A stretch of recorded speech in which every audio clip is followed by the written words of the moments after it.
everybody, welcome to the beginner course on the tin whistle.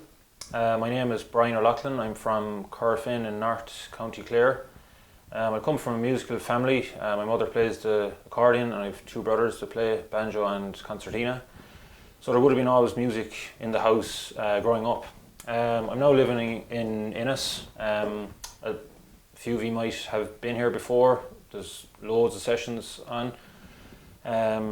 Up to 50 sessions a week, so it's a great spot to come and see and listen to some music or join in sessions if you're ever in Ireland.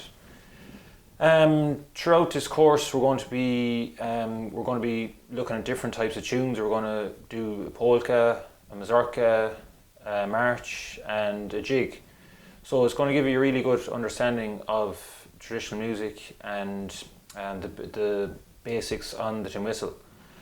I suppose the tin whistle, it's the most common instrument to start out on because it gives you a good understanding of music and it can help train your ear to listen to music and for learning tunes. And I'm also going to tell you maybe about a few tin whistle players that you can look up online and listen to. So I hope to see you all in lesson 2 when we can get started, and I'm really excited to see you then. So thanks very much.